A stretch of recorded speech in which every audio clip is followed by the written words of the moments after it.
er það fleygbogi verkefni 3 og þar er beðið að búa til fyrst rennistiku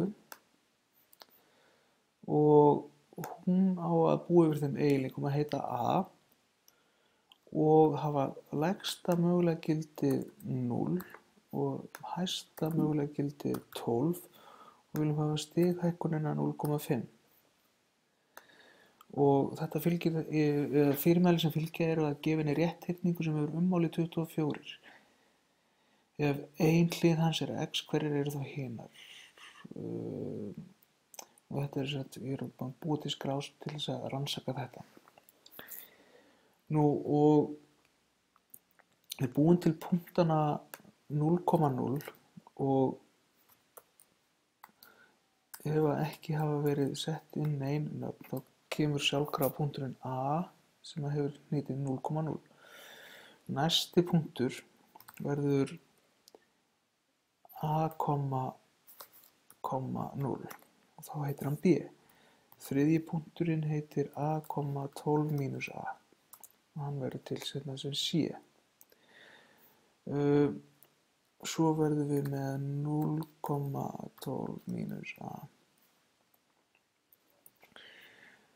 Og þá höfum við búið til punktana og þá notum við marghyrningsverkfærið til þess að búa til marghyrning á milli þessara 4 punkta sem að verður rétthyrningur. Og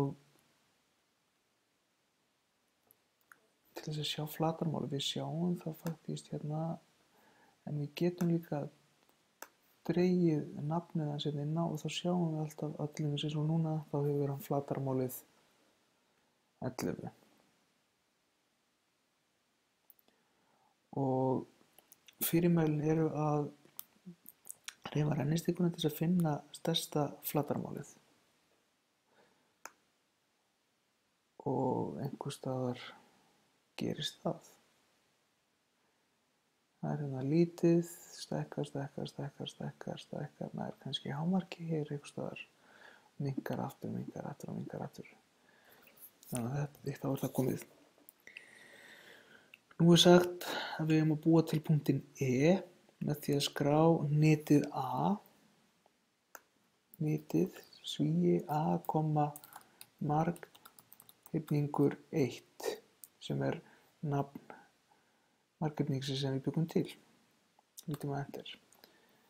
Og þá verður til punkturinn E, við sjáum hann kannski ekki í augnablikinu, en ef við færum til rennistikuna, sjáum við hann hérna, hann hoppar til svolítið og svo er hann sennilega hér núna. Já, hann hefur hnitið 0,0 nákvæmlega núna. En við viljum finna punktinn og hægri smellum á hann og sýnum slóðans og færum núna rennistikuna. Sjáum við að slóðina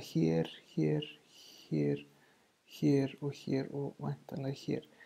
Þetta er kannski ekki alveg nógu gott, við viljum sjá aðeins meira. Þannig að nú bara zoomum við aðeins út og nú gerum við þetta aftur.